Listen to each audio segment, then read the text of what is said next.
with the NBA trade deadline coming up fast, the Knicks are going to have to make some decisions. I'll break all that down and much more on the Knicks Digest. What's up, guys? It's your boy Dariel from Knicks Digest, and let's hop into today's video. So earlier today, Fred Katz from The Athletic posted an article talking about Quentin Grimes, but he also talked about a whole bunch of different topics. He went into the Knicks search for a big man, the Grimes contract, the Evan Fournier contract, Coach Tibbs. He also went into what the Knicks should be looking for towards the trade deadline, talking about how the point guard coming off the bench is definitely going to be one area of topic that the Knicks need to focus on. And if we dive into a piece of the article itself, after the Anunoby trade, Grimes is the sole young player the Knicks could throw into a deadline deal. Thus, if they traded Grimes, they would want someone on a contract they considered tradable in return. A player with a salary preferably in the teens or low $20 million that would be attractive to a franchise dealing away a star in June or July. The Knicks could pair Evan Fournier, who is on an expiring $18.9 million contract, with Grimes to bring back a contract of that size. Now, this is where Fred Katz names some players that actually fit that description and that the Knicks might be interested in. Talking about Portland's Malcolm Brogdon, Utah's Jordan Clarkson and Colin Sexton, Charlotte Hornets' Terry Rozier, Indiana Pacers' Bruce Brown and TJ McConnell, the Atlanta Hawks' Bogdan Bogdanovic, the Cavaliers' Caris LeVert, and the Dallas Mavericks' Tim Hardaway Jr. Now, I recently put out a video talking about Jordan Clarkson, Colin Sexton, a name that is not mentioned in the article, Kelly Olynyk. The video that I put out, I gave my thoughts about those proposed trades and how it could help the Knicks, but also how it might not be the best move for the Knicks. But if we dive back into the article, Fred Katz mentioned some names that I have not heard being linked to the Knicks, and some interesting names that are just being brought up. The name that comes up to me is Terry Rozier from the Charlotte Hornets. Terry Rozier is definitely an intriguing player because Terry Rozier, he has such an offensive mind. I'm not even sure if he knows what the word defense means. But if we're looking at the Knicks right now, Chris and I, in our recent videos, one of the things we always talk about is who's going to be that point guard backing up Jalen Brunson coming off the bench. As of right now, it's Deuce, but as the playoffs get closer and closer, and then when the playoffs actually get here, do we trust Deuce with those responsibility of minutes? Do we trust Deuce to come through and during those minutes, whenever Brunson is on the bench and Deuce is going to be the one facilitating the offense, he's going to be the one organizing the offense. Do we have trust in him? Deuce hasn't really had that type of experience right now, and if he gets thrown into the fire, do we think he's going to be able to come out? If we dive into Terry Rozier's number for this season for the Charlotte Hornets, he's averaging 24 points, 3.8 rebounds, 6.8 assists, shooting 45% from the field, 36.9, 37% from the three. Not great three-point shooting percentage, converting 87.5% of his free throws.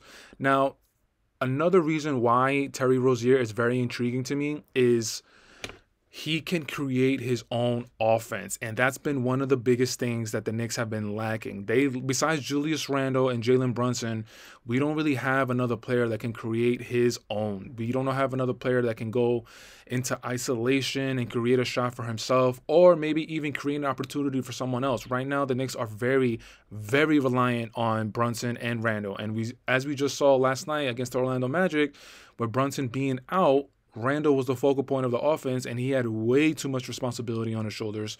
Now, he did tweak his ankle, so that was an important factor into how he played last night. But I'm confident in saying that when Randle is undoubtedly the number one on the team and he's responsible for getting his own and also creating for others, it's not really going to be a good night. So Terry Rozier is definitely a name that I'm going to keep an eye on. And of course, he has that playoff experience. He's been to the Eastern Conference Finals before when he was with the Boston Celtics. He stepped in when Kyrie Irving was injured for the season, playing alongside Jason Tatum, Jaylen Brown. So Terry Rozier is not new to this. He's going to be very, very used to those type of minutes, and he's going to be used to that type of pressure going that deep into the playoffs. Another player that Fred Katz mentions in the article we have talked about a little bit is actually Atlanta's Bogdan Bogdanovic. And if we take a look into his numbers this season for Atlanta, he's averaging basically 17 points, 3.2 rebounds, 2.6 assists, 42% from the field, converting 36% of his three-pointers and 90% of his free throws. That's always a great number. Now, Bogdan is another interesting piece because another area that we might be lacking is just shot takers and shot makers. And Bogdan is looked at as one of the better shot makers in the league. The thing is, if we're giving up Grimes, in whatever deal that might be, if we're giving up Grimes, we're definitely going to be like addition by subtraction. Bogdan is not really known as a defender, a perimeter defender. Absolutely not. I mean, he can hold his own, but besides OG, the next player that you associate defense with on the Knicks is Quentin Grimes. But the thing is with Quentin Grimes, he's very up and down. He's inconsistent, and part of that you can blame on Tom Thibodeau for kind of looks like taking away his confidence. If he makes one mistake, he just yanks him out. That's the worst for any player. But it's really hard to say if I would rather have Bogdan over Quentin Grimes. I might give the edge to Bogdan because he has a little bit more of a playoff experience. One thing you guys are going to hear me say over and over is experience. If someone has been there before and they need to do it again, you can rely on that experience. Now you know what it's going to be like. So now you know what's going to be coming. It won't be coming to you out of nowhere. The responsibility, the stress, the physicality, all of that in the playoffs, it won't be coming out of left field. You already knew what you were getting into. So experience is a really big thing with me, and it's going to be something that I'm going to keep harping on. One of the last players that Fred Katz mentions in this article is Caris LeVert. So Caris LeVert right now playing for the Cleveland Cavaliers. Take a look at his numbers right here, averaging 16.4 points, 3.6 rebounds, 4.1 assists, converting 42.8 from the field, 35 from three-point, and converting 74% of his free throws. Caris LeVert is another interesting player, kind of like Bogdan, where he is a shot taker and a shot maker. He is somebody that's able to put the ball on the floor and definitely create for himself.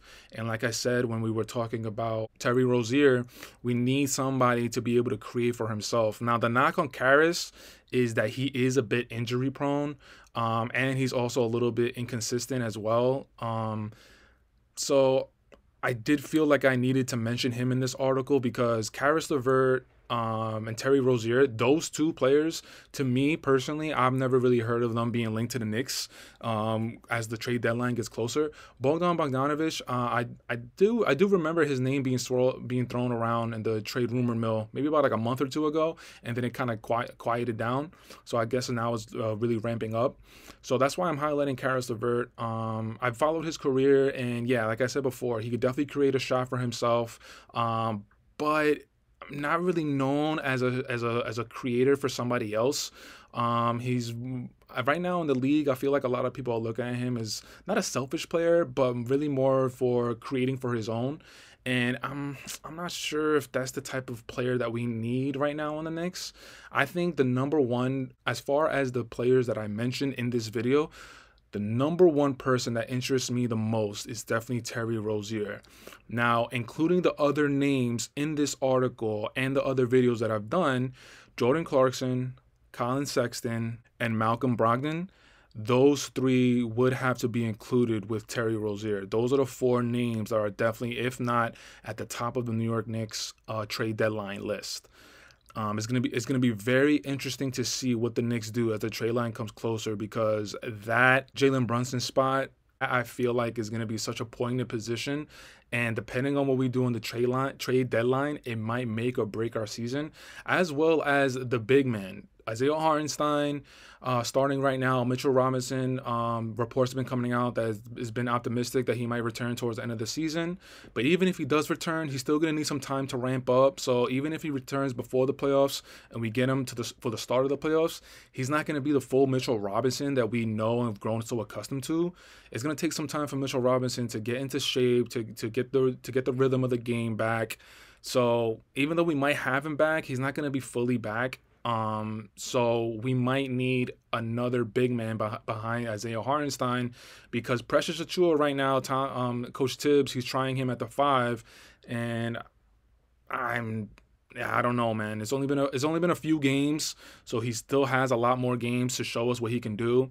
But as far as right now, I would actually use Jericho Sims. He's back and healthy after that rolled ankle. I'm not sure why Coach Tibbs has him out of the rotation right now. Maybe he actually wants to see what Precious can give him. But in my opinion, what Precious has been showing Coach Tibbs and the fans is not great. So between the two positions, between the point guard coming off the bench and the first big man coming off the bench, those are the two biggest spots that the Knicks need to focus on during the trade deadline. And to me personally, I think that I want to say that point guard spot coming off the bench is more important. But at least Deuce from the last few games, we've been seeing him be aggressive with his shots. He's at least taking the shots. And if someone is at least taking their opportunity and showing, yeah, he might be a little nervous, but if he's actually taking the shots, I can live with that.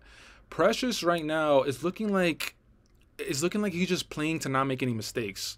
Deuce is playing. Like he knows, it looks like he knows the opportunity that he's given and he's going to try to make the most of it. Precious, it still seems like he's just trying to not make a mistake, which I don't know how I feel about. So even though the point guard position coming off the bench is a really big one, that big man spot behind Isaiah Hartenstein, or it might be the biggest spot that we need to focus on towards the trade deadline. But guys, I'm going to end the video right there. Let me know what you guys think in the comments. Let me know if you guys think the point guard coming off the bench or the second big man coming off the bench, which one of those two do you think the Knicks need to focus on more? But until next time, guys, I'll check you out in the next video. Peace.